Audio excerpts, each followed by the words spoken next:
క్రీస్తు ప్రేమను ధ్యానించుగా పాట పాడతామ్మా. క్రీస్తు ప్రేమను ధ్యానించుగా పాడుతుంది.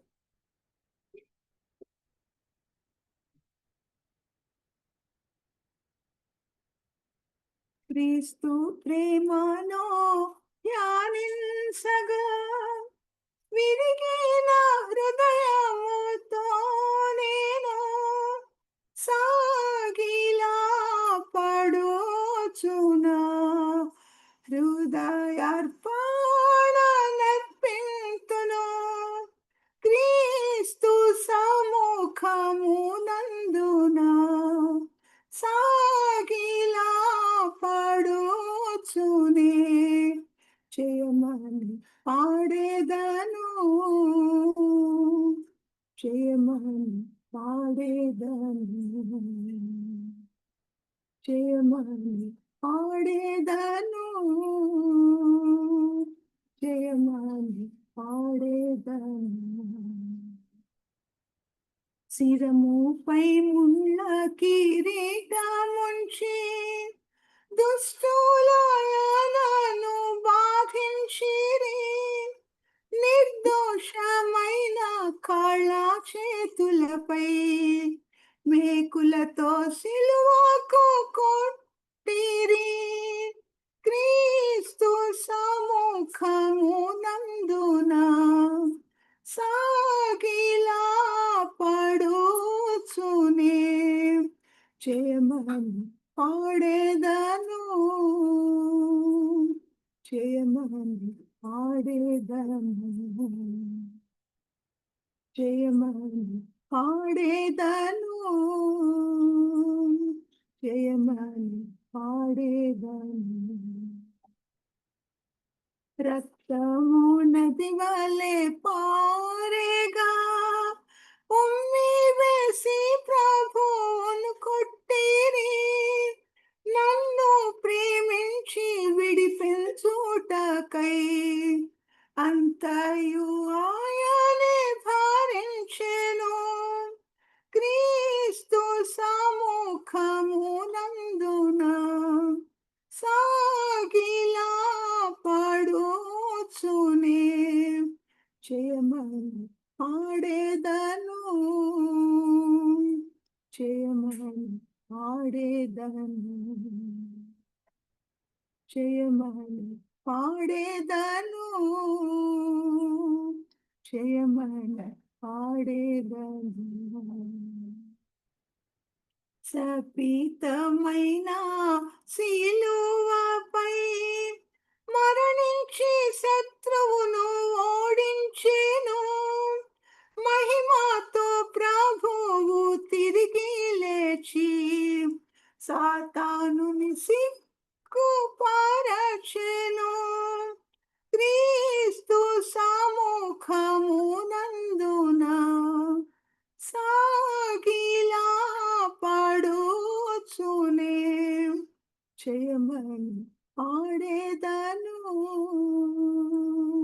చేయమని పాడేదను చేయమని పాడేదను చేయమని పాడేదను పాపములో చెడిన నా జీవితం శాంతి ఆనందము లేని నాకు క్రీస్తు బలి అర్పణ ద్వారా పరలోక దీవెనలనిచ్చెను క్రీస్తు సముఖమునందునా సాగిలా పడుచునే చేయమని పాడేదను చేయమని పాడేదను చేయమని పాడేదను చేయమని పాడేదను ప్రభుని ప్రేమ పవిత్రము రక్తము నదియు ప్రశస్తమే అట్టి ప్రేమను తలంచగా కృతజ్ఞత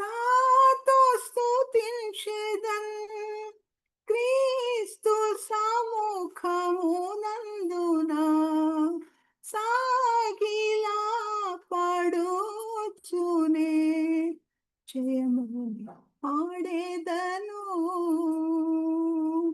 జయమని పాడేదను, జయమని పాడేదను, జయమని పాడేదను.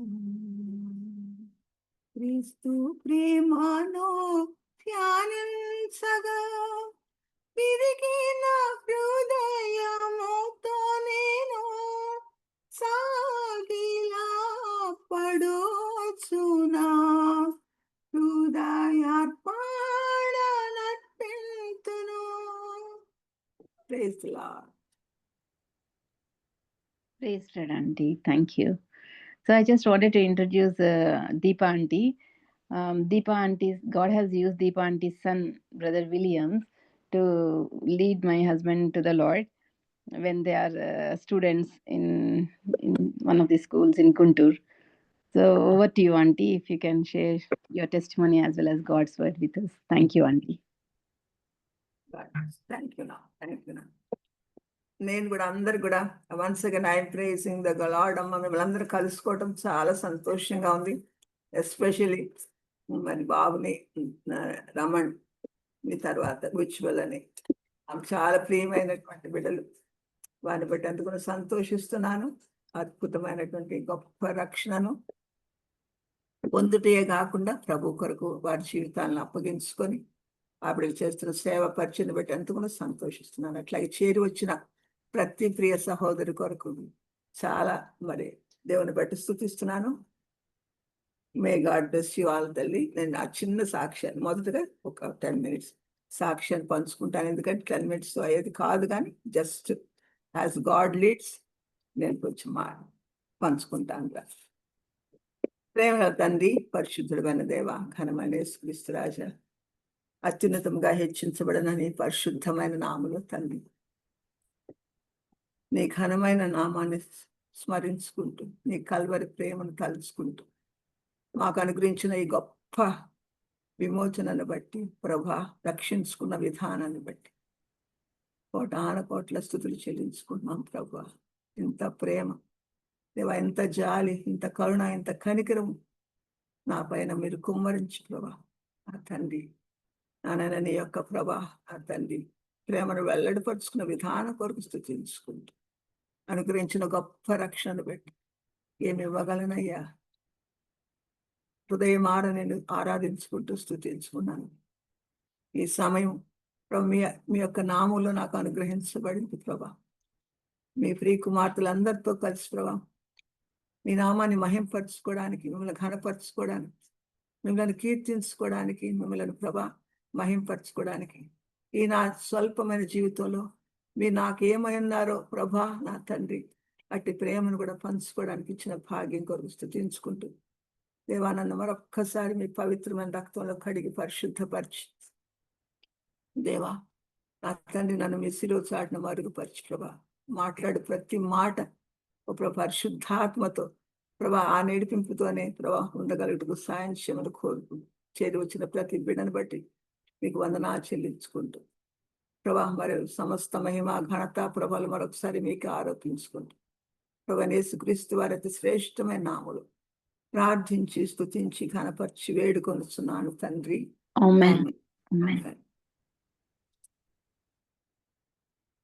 ఒక్క మాట చదువుతాను. యోహాను రాసిన మొదటి పత్రిక 1వ అధ్యాయంలో మొదటి 3 వచనాలు చదువుతానమ్మా.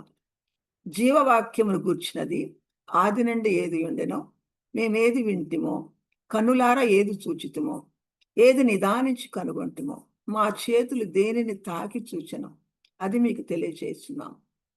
ఆ జీవం ప్రత్యక్షమాయను, తండ్రి యొద్ద ఉండి మాకు ప్రత్యక్షమైన ఆ నిత్య జీవమును మేము చూచి ఆ జీవమును గురించి సాక్ష్యం ఇచ్చుచు దానిని మీకు తెలియపరచుచున్నాం. మాతో కూడా మీకును సహవాసము కలుగునట్లు మేము చూచిన దానిని వినిన దానిని మీకును తెలియజేస్తున్నాం. మన సహవాసం అయితే తండ్రితో కూడాను ఆయన కుమారుడైన యేసుక్రీస్తుతో కూడాను ఉన్నది. మన సంతోషము పరిపూర్ణమవుటకై మేము ఈ సంగతులను వ్రాయిస్తున్నాం. ఈ అద్భుతమైనటువంటి మాటలు యోహాను గారు రాసినటువంటి ఈ అద్భుతమైన మాటలు బట్టి ఎంతగానో స్తుతించుకున్నాను. దీనికి నా సాక్ష్యానికి ఏం సంబంధం అని మీరు అనుకున్నారేమో. అక్కడ ఆ అద్భుతమైనటువంటి ఆ శిష్యుడు ప్రభువైన యేసుక్రీస్తు వారిని మరి ఎట్లా అనుభవిస్తూ వచ్చాడో, మరి ఎలా ఆ ప్రభువుకి అంత క్లోజ్‌గా నడుస్తూ వచ్చాడు. మా చేతులు దేనిని తాకి చూచెను అంటున్నాడు. మేము నిదానించి ఏది కనుగొంటిమో అంటున్నాడు. కనుక ఆ ప్రభువుతో సహవాసం చేస్తూ, ఆయన చూచిన దాన్ని, వినిన దాన్ని వాళ్ళు తెలియజేస్తున్నారు. అంటే ప్రభువుతో వారికున్నటువంటి సన్నిహిత సంబంధాన్ని, ఆ శ్రేష్టమైనటువంటి అనుభవాల్ని పంచుకుంటూ ఉన్నారు. అట్లాగే మరి ఎందుకు పనికిరాని నన్ను గూడా ప్రభువైన యేసుక్రీస్తు వారు ఆయన ఉచితమైన కృపతో, ప్రేమతో రక్షించుకున్నారు. నా 17వ ఏట నేను రక్షించబడ్డానని చెప్పడానికి ఎంతో సంతోషిస్తున్నానురా. 1967 సంవత్సరం సెప్టెంబర్ 17వ తారీఖున నేను at the age of 17 years ప్రభువుతో నేను సమాధానపడినటువంటి దినం అది. ఎంతో ఆశ్చర్యమైనటువంటి రీతిగా ఆయన కల్వరి ప్రేమను ప్రత్యక్షపరుచుకున్నారు. అందరి కొరకు ప్రభువైన యేసుక్రీస్తు వచ్చారు ఈ లోకానికి. అందరి కొరకు వచ్చారు అనే ప్రార్థనే తప్ప నా ప్రార్థనలు నా కొరకే వచ్చారు ప్రభువు. నన్ను రక్షించుట కొరకే ఆయన ఈ లోకానికి వచ్చాడు. నన్ను రక్షించడానికే ఆ భయంకరమైనటువంటి ఘోరాతి ఘోరమైన శ్రమలు అనుభవించాడు అని నేను గ్రహించిన దినం అది. ప్రభు నన్ను సంధించిన దినం అది. కనుక ప్రభు యొక్క ఆ కల్వరి సిలువలో ఆయన నా కొరకు చిందించిన రక్తాన్ని, ఆయన పెట్టినటువంటి ఆ విలువైన ప్రాణం యొక్క విలువను నేను తెలుసుకున్న దినం. At the age of 17 years. మరి ఆనాటి నుండి ప్రభు మరి ఈనాటి వరకు కూడా నా చేయి విడిచిపెట్టకుండా ఎన్నో బలహీనతలు, కొరతలు నా జీవితంలో ఉంటున్నప్పటికీ కూడా నా చేయిని ప్రభు విడిచిపెట్టకుండా నన్ను నడిపిస్తూ వచ్చారు. అద్భుతమైనటువంటి ఆ రక్షణలోని ఆ యొక్క శ్రేష్టమైనటువంటి ఆ దీవెనను ఆయన నాకు అనుగ్రహిస్తూ వచ్చారు. తర్వాత నేను ప్రభు ఆయన ఉచితమైన కృపను బట్టి మరి ఈ విధంగా ఆయన నన్ను పోషిస్తూ నడిపిస్తూ వస్తున్న ప్రేమను బట్టి దేవునికి ఎంతో మనం ఆచరించుకున్నాను. మరి 1974 సంవత్సరంలో నాకు వివాహమైంది. మా యజమాని పేరు సాలమన్ సుధాకర్ గారు. వారు ఇక్కడ ప్రాపర్ గుంటూరు ఏసీ కాలేజీలో లెక్చరర్గా పనిచేస్తూ ఉండేవారు. నేను మాత్రం హౌస్ వైఫ్గానే ఉన్నాను కొంతకాలం. కనుక దేవుడు నా జీవితంలో మరి అనుమతించినటువంటి ప్రతిదీ కూడా నా ఆత్మీయ జీవితానికి అది ఎంతో దీవెనకరంగా మారుస్తున్నాడు ప్రభు అనే సంగతి నాకు చాలా లేట్గా అర్థమైంది. మరి ఎంత అద్భుతమైనటువంటి మరి కార్యాలు ప్రభు నా పట్ల చేశాడంటే, ఒక అంటే డ్రింక్ చేసే మనిషి అంటే నేను ఎంతో భయపడేదాన్ని. ఎంతో భయం నాకు అసలు వాళ్ళంటే. అలాంటి నా జీవితంలో అయిన తర్వాత 2-3 సంవత్సరాల తర్వాత మరి సుధాకర్ గారు, నా యజమాని గారు మరి ఆ డ్రింకింగ్‌కి అలవాటైపోయి తన యొక్క జీవితంని మరి ఎంతో మరి చాలా మంచితనం ఉంది, మంచివాడు. కానీ ఆ బలహీనతకు తను లోనైపోయినప్పుడు మరి ప్రభువు నన్ను విడిచిపెట్టలేదు, నా చేయి విడిచిపెట్టలేదు. ఆయన నన్ను నడిపిస్తూ వచ్చారు. మరి అంటే డ్రింక్ చేసేవాళ్ళు నేను ఎంతోమంది తర్వాత నేను తెలుసుకున్నాను, చూస్తున్నాను, గ్రహిస్తున్నాను. కానీ ఆ విధంగా తను లిమిట్లెస్‌గా మరి ఆ డ్రింక్ చేయటం అనేది చాలా బాధాకరమైనటువంటి పరిస్థితి అయిపోయింది. దేవుని ఉచితమైన కృపను బట్టి 3 బిడ్డల ప్రభు నాకు ఇస్తూ వచ్చారు. తర్వాత నేను పాపని కన్సీవ్ అయిన తర్వాత నాకు చిన్న జాబ్ కూడా proper stall girls high school job ఇచ్చారు ప్రభు. కనుక ఆ జాబ్ నేను చేస్తూ ఉండేదాన్ని. కనుక ఆ విధంగా మరి 3 బిడ్డలతోటి మా అత్తగారు సుధాకర్ గారి మరి తల్లి గారు, సుధాకర్ గారి పెద్దమ్మ గారు కూడా మా దగ్గరే ఉండేవాడు. మా వివాహం అయినటువంటి మొదటి రోజున నా భర్త నాతో చెప్పిన మాట ఏంటంటే, అమ్మాయి దీప అన్నారు. నీకు 2 అత్తలు అన్నారు. 2 అత్తలా? ఒక అత్తతోనే కష్టం అని చెప్తున్నారే, మరి 2 అత్తలు ఎట్లా నేను ఎలా చేయగలను అనుకున్నాను. కానీ యాక్చువల్‌గా చెప్పాలంటే నేను ఇద్దరితో కూడా నేను చాలా అమికబుల్‌గా మేము కలిసిపోయేవాళ్ళం. పెద్దత్త గారితో అయితే ఇంకా బాగా కలిసిపోయాను. ఎందుకంటే ఆమె చైల్డ్‌హుడ్ విడో. బైబిల్ ఉమెన్గా పనిచేసింది. కనుక ఈ మా మా సుధాకర్ గారిని పెంచిందట చిన్నప్పుడు. సో మా పెద్దమ్మ నన్ను బాగా పెంచింది అన్నారు కనుక కనుక ఆమెను కూడా తన తల్లిగానే తను ఎంచుకున్నాడు కనుక ఆమెను కూడా నేను అత్తగారిగానే ఎంచుకున్నాను. కనుక ఈ విధంగా ఇద్దరు అత్తలతోటి సుధాకర్ గారితోటి 3 బిడ్డలతోటి నా జీవితం మరి గడిచిపోతూ వచ్చింది. దేవుడు మహాకృపను బట్టి మరి ఎన్నో శ్రమలు, ఇవన్నీ చెప్పడానికి మనకి టైం లేదు. చాలా శ్రమలు పడ్డాను. చాలా మరి భయంకరమైన లోయల గుండా, అంధకార లోయల గుండా నడుస్తూ వచ్చాను. మరణాంధకారపు లోయలో నడుస్తూ వచ్చాను. కానీ నా బలహీనమైన చేతిని ఆ బలిష్టమైన దేవుడు తన చేతిలో పెట్టుకున్నారు కనుక నన్ను చేయి విడవకుండా ఏ పరిస్థితుల్లో అయినా కూడా ప్రభు నన్ను నడిపించుకుంటూ వచ్చాను. దేవుని యందు ఆనందించడానికి, దేవుని యందు సంతోషించడానికి ఆయన నాకు మరి ఎంత చాలిన దేవుడిగా ఉంటూ వచ్చారన్నమాట.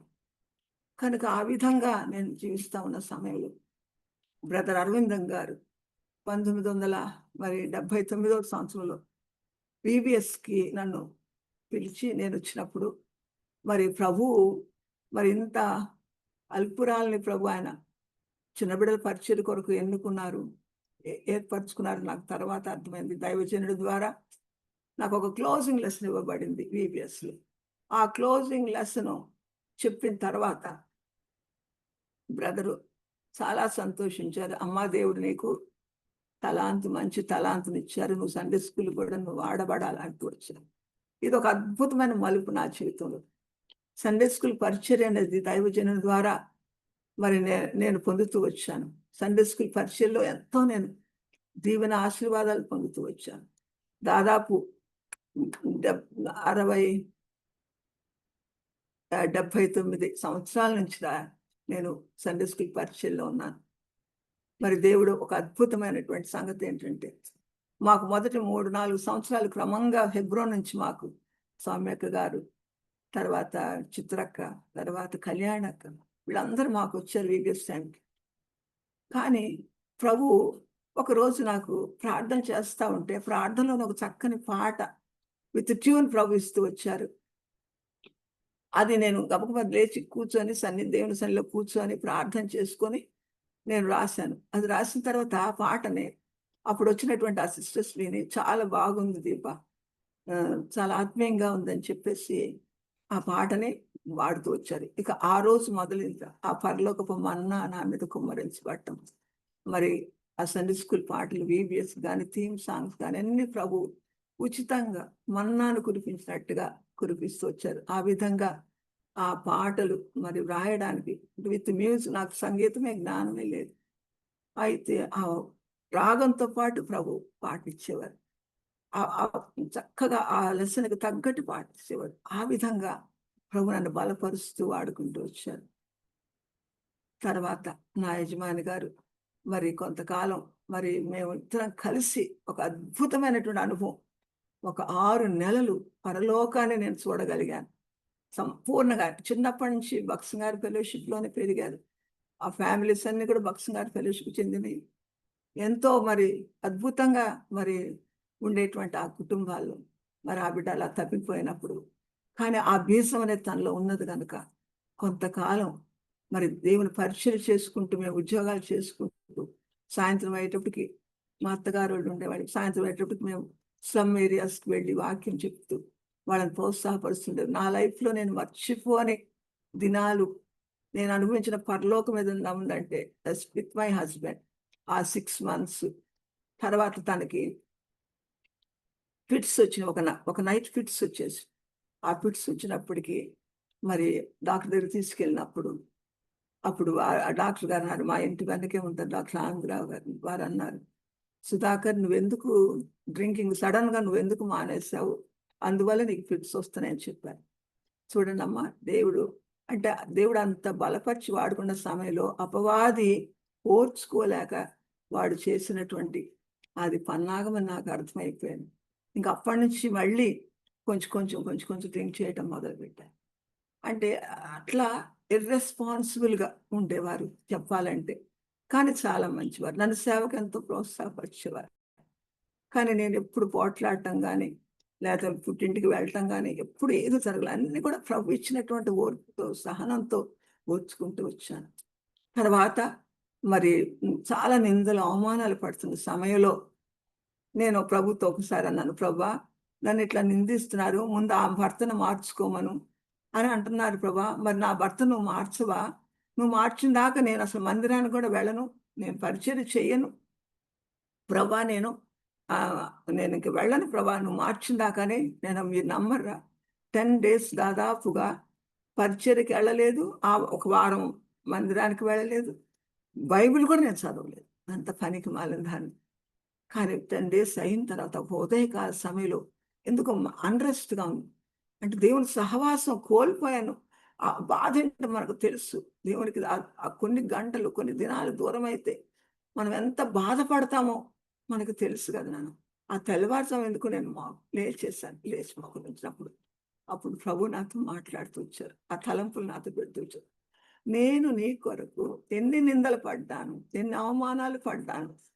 నేను త్రాగుబోతు అనిపించుకోలేదా? నేను తిరుగుబోతు అనిపించుకోలేదా? పాపుల మిత్రుడు అనిపించుకోలేదా? ఎటువంటి భయంకరమైన నిందల అవమానాలు నిన్ను రక్షించడానికి నేను పడ్డానమ్మా. నా కొరకు నువ్వు ఆ నింద పడలేవా?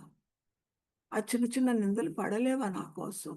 నీ భర్త రక్షణ విషయం నేను చూసుకుంటానని ప్రభు అది నాకు వాగ్దానం చేశారు. వెంటనే నాకు తెలియకుండా నేను ఎంత ఫోర్స్గా 2 చేతితో గట్టిగా చెంపలేసుకుని, ప్రభువా ఇంకా మీదట నేను ఎప్పుడు కూడా నేను ఇట్లా చేయనయ్యా.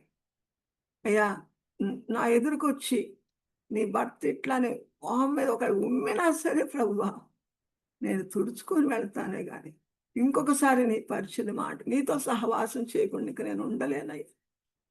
నువ్వు నాకు ఇచ్చిన అభయం చాలు ప్రభా, రక్షిస్తాన్నావు కదా, చాలు తండ్రి అనుకొని నేను ఆ విధంగా ఆనాటి నుంచిరా మరి ఏ నిందైనా, అవమానమైనా, ఎటువంటి పరిస్థితినైనా తట్టుకునే శక్తి ప్రభు ఇస్తూ వచ్చారు.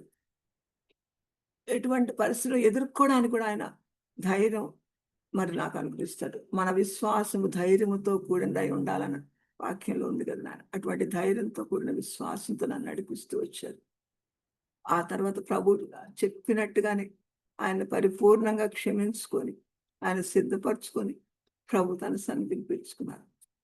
ఆ తర్వాత బిడ్డలు ఎదిగొచ్చారు. నాకు 2 కుమారులు, ఒక కుమార్తె అని చెప్పాను. 2 బిడ్డలు ఎదిగొచ్చారు. చిన్న వయసులోనే at the age of 3 years నా 2వ కుమారుడు దేవుని యొక్క ఆత్మాభిషేకాన్ని మరి ఎలా పొందుకున్నాడో తెలియదు. చాలా అద్భుతమైనటువంటి కుటుంబ ప్రార్థనలు చేస్తూ వచ్చాడు. ఆ అద్భుతమైన కుటుంబ ప్రార్థనలో తను చేసి ఆ రోజు నుంచి ఇంటికి ఎవరొచ్చినా సువార్త చెప్పటం, వాళ్ళ డాడీ కోసం లెక్చరర్స్ వస్తే వాళ్ళకి చెప్పటం, మామ నువ్వు వచ్చే నమ్ముకోకపోతే నువ్వు నరకంలో పడిపోతావని ఆ వచ్చిన అనే మాటలతో చెప్తున్నాడు. ఎంత సంతోషించాను. దేవుని ఏర్పాట్లో ఉన్నాడు ఈ బిడ్డ. తప్పకుండా దేవుని చేతిలో విలువైనటువంటి పాత్రగా వాడబడతాడని ఎంతో నేను స్తుతిస్తూ వచ్చాను. ఆ సమయంలోనే మన పాప జ్వల గారి మరి యజమాని మన రమణ్ గారు, ఆ బాబు ఆ చిన్నప్పుడు ఆ ఎలియం స్కూల్లో 2 ఫ్రెండ్స్ వాళ్ళు ఆ బాబుని కూడా ప్రభువులోకి తీసుకొచ్చాడు ఆ చిన్న చిన్న మాటలతోటి. రమణ్ కూడా ఎంత ఆశ్చర్యంగా చిన్న వయసులోనే తన హృదయాన్ని ప్రభుకి ఇచ్చేసాడు. 2 కలిసి సైకిల్ వేసుకు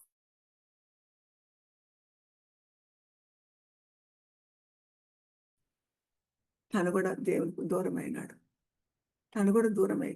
కానీ దేవుడు ప్రభు నన్ను కనికరించి, కటాక్షించి మళ్ళీ ఆ బిడ్డను కూడా తీసుకొని వచ్చాడు. అట్లాగే పెద్ద బాబు కూడా టైం అయిపోతుందేమో, ఒక ఫెన్స్కి లేని ఒక కాఫ్ సిరప్కి పెద్దవాడు అడిక్ట్ అయినప్పుడు చాలా బాధపడ్డాం. బిఎస్సి కంప్యూటర్స్ చేస్తున్న వయసులో వాడు ఆ పరిస్థితికి వచ్చాడు.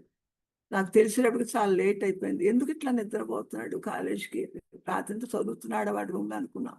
కానీ తర్వాత తెలిసింది పెన్సిలిన్ అనేటువంటి అడిక్షన్ వాడికి వచ్చిందని. అప్పుడు నేను ప్రార్థన చేస్తూ వచ్చింది 40 days. మేడం అప్పుడు సుధాకర్ గారు బ్రతికే ఉన్నారు. సాయంత్రం ఎటుకు మేడం మీదకి వెళ్ళి ప్రార్థన చేస్తుండేదాన్ని. ఆయన ఎంతో డిస్కరేజ్, ఎందుకమ్మా ఆయన అంత ప్రార్థన చేస్తావు, వాడు మారడనేవాడు. అట్లా అనొద్దయ్యా అనేదాన్ని. తర్వాత అట్లా ప్రార్థన చేసిన తర్వాత మా అక్కగారి ద్వారా మరి సికింద్రాబాద్లో ఒక రీహాబ్ సెంటర్ ఉందని తెలిసి, నెస్ట్ అనేటువంటి రీహాబ్ సెంటర్లో ఆ బిడ్డను వేద్దామనేటువంటి తలపు ప్రభు ఇచ్చారు. తర్వాత అప్పటికి మా హస్బెండ్ అంటే ప్రభు దగ్గరికి వెళ్ళిపోయినారమ్మ. అప్పుడు ఆ రీహాబ్ సెంటర్లో చాలా క్లిష్టమైన పరిస్థితులు తీసుకుని వెళ్ళి అబద్ధాలు చెప్పి, మా అన్నయ్య కుమారుడు అప్పుడు అమెరికాకి వెళ్తున్నాడు. ఆ సమయంలో వాడు పిలిచాడు నాన్నని హైదరాబాద్కి తీసుకొని వెళ్ళి అక్కడ ఆ నెస్లో మేము ఉంచాంరా. అంటే వాడు నిజంగానే నమ్మి ఆ పైన మెట్లు ఎక్కేసేసి వెళ్ళిపోయాడు. తర్వాత మేము ఆ మేడం కలుసుకున్నాము. కలుసుకుంటే ఆమె అప్పుడు చెప్పింది, అమ్మ సైడ్ ఎఫెక్ట్స్ ఉంటాయి, విత్డ్రాల్ సిమ్టమ్స్ ఉంటాయి, సో హార్ట్ కూడా ఆగిపోవచ్చు, ఏదైనా మెనింజైటిస్ రావచ్చు, ఎనీథింగ్ విల్ హ్యాపెన్ అని అప్పుడు చెప్పారా. అప్పుడు నేను అన్నాను అక్కయ్యతో, మా సిస్టర్ తోటి, వద్దక్య వాడిని ఎట్లనో నేను భరించుకుంటాను, నేను వాడిని చూసుకుంటాను అక్క, నేను తీసుకెళ్ళిపోతాను అని అంటున్నాను అక్కయ్యతో. వెంటనే లోపల నుంచి ప్రభు స్వరం నో అని గట్టిగా నాకు ఆ శబ్దం వచ్చింది. అంటే ప్రభు చిత్తము ఆ బిడ్డను అక్కడ చేర్చడం అనుకున్నాను. సరే ప్రభా, మీరు నో అన్నారు కాబట్టి ఇక్కడ వాడికి తప్పకుండా వాడిని మీరు మారుస్తారనేటువంటి ధైర్యం చెప్పాను కదా నా విశ్వాసం. ఆ ధైర్యాన్ని ఇచ్చి ప్రభు ఆ విధంగా ఆ కుమారుని అక్కడ వదిలేసిన తర్వాత 6 months ప్రతిరోజు ప్రార్థిస్తుండే దాన్ని. 2 గంటల తర్వాత వాళ్ళ నుంచి ఫోను రావాలి, విత్డ్రాయల్ సిమ్టమ్స్ వచ్చినాయా, ఏమైనా ఫిట్స్ వచ్చినాయా అని ప్రభుని అడుగుతూ వచ్చిన. ఆ ఫోన్ వచ్చి బాగానే ఉన్నాడు అనే వరకు నాకు నెమ్మది ఉండేది కాదు. అట్లా ప్రభు ఒక 6 months ఆ బిడ్డ అక్కడ చిన్నత. ఈ రోజు కూడా మళ్ళీ అలవాటు లేదు. దేవుని కృపను బట్టి మళ్ళీ దేవుడు అట్లా బిడ్డను రక్షిస్తూ వచ్చారు. ఆ విధంగా ప్రభు నేను ఏదైతే ఈ లోక సంబంధమైన బాధలు అనుభవిస్తూ వచ్చాను, శ్రమలు అనుభవిస్తూ వచ్చాను, వాటన్నిటిలోంచి ప్రభు నాకు నెమ్మదిని, విడుదలను ఇస్తూ వచ్చారు. మరి తర్వాత నాకు గత సంవత్సరం మరి ఎండోమెట్రియల్ క్యాన్సర్ వచ్చింది. దానికి ముందు చిన్నవాడికి, మన రమణ్ బాబుకి రక్షణలోకి నడిపించిన విలియమ్స్ వాడికి క్యాన్సర్ వచ్చింది. అంటే క్యాన్సర్ వచ్చిందని మాకు తెలియదు. ఇక్కడ ఒక ఎలిట్రో కళ్ళలో చిన్న మచ్చ వస్తే నాకు ఫోటో తీసి పంపితే నేను వెంటనే మా ఫ్యామిలీ డాక్టర్, మన జైన్ బాబే డాక్టర్ ఉన్నారు అనిల్ అని, వారికి పంపిస్తే అర్జెంటుగా బాబుని తీసుకురమ్మంటే ఈవినింగ్కి వెళ్ళేటప్పటికి బ్లడ్ టెస్ట్ చేస్తే white blood cells 3 lakhs and above ఉన్నాయి. అదే that's the indication of blood cancer అని తెలిసింది. సో బ్లడ్ క్యాన్సర్ కూడా కొన్ని వెరైటీస్ ఉన్నాయని పెద్ద టెస్ట్ పంపించినప్పుడు అది ఎప్పుడే స్టార్టింగ్, దేవుడు మహాకృప, ఇప్పుడే starting, that safest blood cancer అని చెప్పారు. నిజంగా నేను అర్హురాలు కాదు, అంత ప్రేమ ఆయన కరుణించి రోజుకు ఒక్క టాబ్లెట్ అమ్మా ఈరోజు లైఫ్ లాంగ్ వేసుకోవాలి, ఇంకంతకంటే నో అదర్ ట్రీట్మెంట్. నవంబర్లో 2023 నవంబర్లో వాడికి అది బయటపడింది. తర్వాత జనవరిలో నాకు కొంచెం స్పాటింగ్ కనబడింది. నేను VBSలో ఉంటూ వచ్చాను. ఒక ఊరు వెళ్ళాను, ఊటుకూరు అని. ఆ ఊరికి వెళ్ళినప్పుడు అక్కడ కొంచెం స్పాటింగ్ కనబడింది. మరి దాన్ని బట్టి కూడా నేను మా పాపతో చెప్తే, వాళ్ళ మేడంతో చెప్తే ఆమె నిర్లక్ష్యం చేయకుండా వెంటనే తీసుకొని వెళితే అప్పుడు నాకు టెస్ట్ చేశారా, బయాప్సీ చేసి అది క్యాన్సర్ అని చెప్పారు. ఆ తర్వాత అది పీస్ తీసి పంపించారు, బయాప్సీలో వచ్చింది. ఆ తర్వాత ఒమేగా హాస్పిటల్కి నన్ను డాక్టర్ అనిల్ గారు నడిపించారు. అక్కడ మొత్తం ఈ రీప్రొడక్టివ్ సిస్టంలో ఉన్న అన్నీ కూడా తీసేశారమ్మా. ఎప్పుడంటే 2024 ఫిబ్రవరి 8న నాకు ఆపరేషన్ అయిపోయింది. దేవుని మహాకృపను బట్టి మరి నాకు ట్రీట్మెంట్ ఏంటంటే ఒక 3 రేడియేషన్స్ చాలన్నారు. 3 రేడియేషన్స్ వీక్లీ వన్స్ ఇచ్చారు. కొంచెం సైడ్ ఎఫెక్ట్స్తో ఉంది, కానీ అంత విపరీతంగా నేనేం బాధపడలేదు. నన్ను బాధ పెట్టలేదురా ప్రభు. ఎంత నెమ్మది ఇచ్చారంటే, అంత పెద్ద ఆపరేషన్ తట్టుకుని, ఆయన 74 years old, 75 రన్నింగ్, అప్పుడు 73 రన్. అద్భుతంగా దేవుడు మరి పెయిన్ అనేది తెలియకుండా నాకు సహాయం చేస్తూ వచ్చారు. త్వరగా కోలుకోవడానికి కృప దయచేస్తూ వచ్చారు. ఆ రేడియేషన్స్కి తట్టుకొని కృపనిస్తూ వచ్చారు. అప్పుడు నేను ప్రభుతో తీర్మానం చేసుకున్నాను, ప్రభా నా ఊపిరినంత కాలం, ఎంతకాలం బ్రతికిస్తావు నాకు తెలియదు, బ్రతికినంత కాలం నన్ను నమ్మి అప్పగించిన పరిచయలో నేను కొనసాగడానికి నాకు శక్తిని అయ్యా, బలమే అయ్యా, అంతకంటే నేనేం కోరుకోవట్లేదు ప్రభా అని నేను ప్రభు దగ్గర నన్ను అప్పగించుకున్నాను. దేవుని మహాకృపను బట్టి మరి ఈ రోజు వరకు కూడా అలా కాపాడుతూ వచ్చారు. రీసెంట్ MRI స్కాన్లు కూడా బాగుంది అని చెప్పారు. 3 months ఒకసారి చెకప్కి వెళ్తూ ఉంటాను. కనుక దేవుడు అంత నమ్మదగిన వాడంటే, అంత నమ్మదగిన దేవుడు. మనకి ఎక్కడ ఉంటాడు, దొరుకుతాడు. ఆ విధంగా మరి కుటుంబంలో ఇటువంటి భీతికరమైన పరిస్థితులు వస్తూ కూడా నన్ను ధైర్యపరిచి ప్రభు ఈ విధంగా ఈరోజు మేము ముందున్నానంటే నిజంగా దేవుని మహాకృప నన్ను కప్పి ఉంచిన విధానం అని నేను చెప్పగలను. కనుక దేవుడు ఆ విధంగా నన్ను కాపాడుతూ భద్రపరుస్తూ వచ్చాడు. కనుక ఆయన జీవం ఇచ్చినంత కాలం ఆయన సేవలో ఉండే సేవ చేస్తూనే మనసాన పడకూడదు, సేవ చేస్తూ ఉండాలని నేను ఆశపడుతున్నాను. దేవుడి కొద్ది సాక్ష్యాన్ని దీవించిన కొంచెం ఎక్కువ టైం తీసుకుంటే క్షమించండి. కనుక దేవుడు అనుగ్రహించినటువంటి నేను వాక్యంకి సాగిపోతాను. ఆయన చిన్న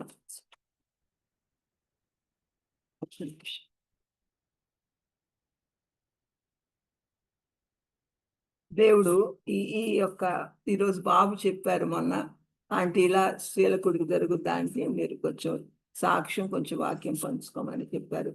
నేను ప్రార్థన చేసి ప్రభు దగ్గర నేను కనిపెట్టానమ్మ. కనిపెట్టినప్పుడు ప్రభు నాకు ఇచ్చినట్టు కొన్ని తలంపులు మీతో షేర్ చేసుకుంటాను. అమ్మ విజ్వల టైం చెప్తావు నాన్న? ఆంటీ పర్వాలేదు aunty, take your time aunty. Like ఇంకొక హాఫ్ అన్ అవర్ 40 minutes తీసుకోండి ఆంటీ. 40 minutes తీసుకో. Yeah, thank you. Thanks aunty. తర్వాత ఇక్కడ ఇర్మియా గ్రంథం 2వ అధ్యాయంలో కొన్ని మాటలు నేను చదువుతానమ్మా.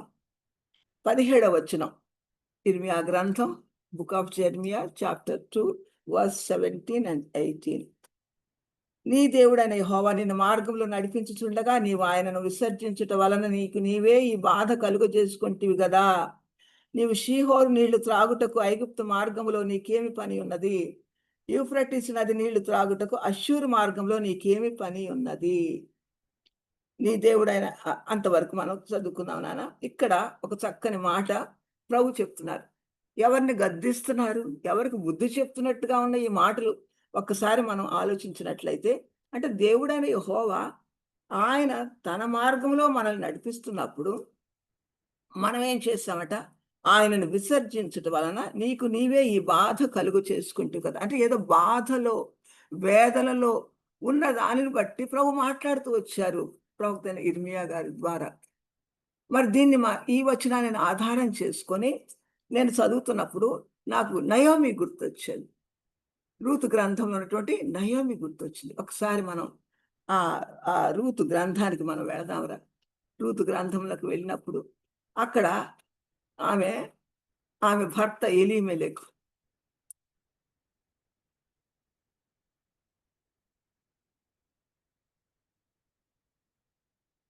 వీళ్ళు బెత్లెహేము వాసులు, న్యాయాధిపతులు ఏలిన దినాల్లో. రూతు గ్రంథం 1వ అధ్యాయంలో నాయన ఒక చక్కని మాట కనపడుతుంది. న్యాయాధిపతులు ఏలిన దినములందు దేశములో కరువు కలుగగా యూదా బెత్లెహేము నుండి ఒక మనుష్యుడు తన భార్యను తన 2 కుమారులను వెంటబెట్టుకొని మోయాబు దేశమున కాపురముండుటకు వెళ్ళాను. బెత్లెహేము ప్రభువైన యేసుక్రీస్తు వారు జన్మించిన స్థలం, దావీదు రాజని దావీదు యొక్క ఊరు. ఆ బెత్లెహేమ్ అనే దానికి ఒక స్పెషాలిటీ మీకు తెలుసు, ఎంతో అద్భుతమైనటువంటి అది ఊరు. దానికి ఒక చారిత్రకమైనటువంటి ఒక ప్రాధాన్యత, ఒక ప్రత్యేకత ఈరోజు కలిగిందంటే ప్రభువైన యేసుక్రీస్తు వారు అక్కడ జన్మించడమే. అందుకంటే ప్రభు అమ్మిక అంటారు, యూదయ దేశం బెత్లెహేమా, నీవు యూదా జనులలో ప్రధానులలో అల్పమైన దానివి కావు అని అంటారు. ఎందుకంటే నన్ను ఏలబోవు అధిపతి నీలో నుండి వస్తాడు, ప్రజలను ఏలబోవు అధిపతి నీలో నుండి వస్తాడు. ఆ ప్రత్యేకత అనేది ఆ బెత్లెహేముకు ఉంది. అటువంటి శ్రేష్టమైన స్థలంలో నుండి ఒక కరువు వచ్చింది. కరువు సంభవించినప్పుడు అక్కడ ఎఫ్రాతీయుడైనటువంటి ఎలీమెలెకు తన భార్య అయిన నయోమి తన 2 కుమారులను మహ్లోను కిల్యోనును వెంటబెట్టుకుని ఎక్కడికి వెళ్ళారు? మోయాబు దేశానికి వెళ్ళారు. ఎందుకు వెళ్ళారు? ఎలీమెలెకు యొక్క మనం మీనింగ్ చూసినట్లయితే మై గాడ్ ఈజ్ కింగ్, అటువంటి అర్థము కలిగినటువంటి పేరు పెట్టుకున్నటువంటి Elimelech my God is king అన్నవాడు. నీ దేవుడే రాజు అయినప్పుడు మరి ఆ కరువులో, ఆ భయంకరమైన పరిస్థితులలో నీ రాజు నీకు సహాయం చేయడా? నీ దేవుడు నిన్ను ఆదుకొనడా? దేవుని ప్రజలతో పాటు శ్రమ అనుభవించడానికి నీకు ఇష్టం లేదా? అంటే నీ సుఖమయమైన స్థితి కొరకు ఆ కరువును తట్టుకోలేక తన కుటుంబాన్ని తీసుకొని తను మోయాబు దేశానికి పోయి అన్య జనాలలోకి వెళ్ళిపోయినాడు. అంటే చూడండి, తన విశ్వాసం ఏమైపోయింది, తన భక్తి ఏమైపోయింది. మరి ఆ యొక్క అది తట్టుకోలేక కరువుని కొంతకాలమే కదా, మళ్ళీ ప్రభు దర్శిస్తాడు కదా, దర్శిస్తాడు. కానీ తను తొందరపడి వెళ్ళిపోయినాడు. కనుక ఈ మాటను జ్ఞాపకం చదువుతున్నప్పుడు అది గుర్తొచ్చింది. అంటే నిజంగా ప్రభువు నడిపిస్తున్నప్పుడు, ఆయన తన చిత్తానుసారమైన మార్గాల్లో మనం నడిపిస్తున్నప్పుడు ఎందుకు మన సొంత మార్గాలు ఎన్నుకోవాలి? ఎందుకు మన సొంత ఆలోచన చొప్పున మనం చేసుకోవాలి? అతి ఉన్నతమైన తలంపులు కదా దేవునివి. మన తలంపుల కంటే, మన మార్గాల కంటే, మన యొక్క తలంపుల కంటే ఎంత ఉన్నతమైన తలంపులమ్మా దేవునివి. కనుక అటువంటి తలంపులు మన జీవితాల్లో ఆయన నెరవేర్చడానికి ఆయన ఎప్పుడు సిద్ధం మనసు కలిగి ఉంటాడు. కానీ మన సొంత ఆలోచనలు, సొంత తలంపులు దేవుని మార్గాలు చెరిపివేసుకునే వారిగా మనం ఉంటున్నాం. ఒకసారి దాన్ని బట్టే లేనిపోని బాధలు, కష్టాలు, నష్టాలు మనం కొని తెచ్చుకునే వారిగా ఉంటున్నాం. కనుక మరి కేవలం ఎలీమెలకు నయోమి అంత చిరపరిచితమైనటువంటి వాక్య భాగం, ఇన్ డీటెయిల్గా చెప్పక్కర్లేదు నేను. కనుక దేవుడు నడిపిస్తున్నాడు, దేవుని ప్రజల మధ్య ఉన్నారు, దేవుని చేత నడిపించబడే ఈ బిడ్డలు ఆ కరువుకి భయపడిపోయి వారు ఆ యొక్క మోయాబు దేశానికి వెళ్ళారు. వెళ్ళిన తర్వాత బాధ, నీకు నీవే ఈ బాధ తెచ్చుకున్నావు అన్నాడు ఇర్మియా గ్రంథంలో 2వ అధ్యాయం. నీకు నీవే ఈ బాధను కల్పించుకుంటూ, ఎస్, చేతులారా ఎంత నష్టాన్ని అనుభవించారో మనకు తెలుసు. ఎలీమెలెకు చనిపోవడం, కుమారులు ఇద్దరు చనిపోవడం, నయోమి ఒంటరిదైన. చూసారు ఎంత భయంకరమైనటువంటి పరిస్థితి మనకు తెలుసు. కాకపోతే తను చేసింది ఒకే ఒక మంచి పని ఏంటంటే, జీవం గల దేవుని తన కోడళ్ళకు పరిచయం చేసింది. జీవం గల దేవుణ్ణి తన కోడళ్ళకు పరిచయం చేస్తూ వచ్చింది. కాబట్టి ఆ గొప్ప పని మాత్రం తను చేసింది. ఆ విషయంలో మాత్రం మనం నయోమిని ఎంతగానో మెచ్చుకోవాలన్నమాట. కనుక ఎప్పుడైతే మళ్ళీ ప్రభు బెత్లెహేమును దర్శిస్తున్నారని తెలుసుకుందో, ప్రభు దర్శిస్తున్నాడు, అక్కడ ఉన్నటువంటి సమస్తమైన కరువు, కాటకాలు, శ్రమలు, బాధలన్నీ పోయినాయి, ప్రభు దర్శించాడన్న వార్త విని అప్పుడు she decided to go back. వెళుతున్నానికి అప్పుడు సిద్ధపరిచినప్పుడు అక్కడ తన కోడళ్ళు ఇద్దరిని కూడా తను ఒక పరీక్ష పెట్టుకుంది. ఎవరు తనతో వస్తారు అనే ఒక పరీక్ష తను పెట్టింది. మనకు తెలుసు ఏమంటుందో. ఆమె ఒక చక్కని మాట ఉంటుంది అక్కడ. ఆమె పరీక్ష పెట్టుకుందని నేను ఎందుకు అంటున్నానంటే ఈ మాటను బట్టిలా. తర్వాత తనతో కూడా 18వ వచనం, తనతో కూడా వచ్చుటకు ఆమెకు మనసు కుదిరినదని నయోమి తెలుసుకునేటప్పుడు అందును గురించి ఆమెతో మాట్లాడటం మానేను గనుక వారిద్దరు బెత్లెహేమునకు వచ్చే వరకు ప్రయాణం చేసింది. అంటే తనతో వచ్చడానికి రూతుకి మనసు కుదిరింది అని టెస్ట్ చేసింది. మొదట అంది, అమ్మా మీరు నన్ను వెంబడించొద్దు, ఇంకా నాకేముందని, నాకేమన్నా పిల్లలు పుడతారా, పోనీ నేను వృద్ధురాల్ని, మరి ఒకవేళ నేను పిల్లలు కనినా కూడా వాళ్ళు పెద్దవాళ్ళేటప్పటికి ఏమైపోతారు. చూడండి అంత వాళ్ళని ఎట్లా సిద్ధపరుస్తూ వచ్చింది. అంటే వాళ్ళ మనసు తెలుసుకోవడానికి మాట్లాడుతూ వచ్చినప్పుడు మరి ఆమె మాట్లాడినటువంటి ఆ భయంకరమైనటువంటి డిస్కరేజ్ మాటలు చూడండి. 11 వచ్చిన, నా కుమార్తెలారా మీరు మరలండి, నాతో కూడా మీరు రానేలా, మిమ్మల్ని పెళ్లి చేసుకున్నట్టుగా ఇక నా కుమారుల గర్భం ఉందిరా అని ఈ మాటలన్నీ చెప్తూ వచ్చిందిరా. చెప్పిన తర్వాత మరి యెహోవా నాకు విరోధి ఆయను, 13వ వచనం చివర, అది మిమ్మును నొప్పించినంతటికంటే నన్ను మరి ఎక్కువగా నొప్పించిందని వారు చెప్పి వారు ఎలుగెత్తి ఏడవగా ఓర్ప తన అత్తను ముద్దు పెట్టుకొని.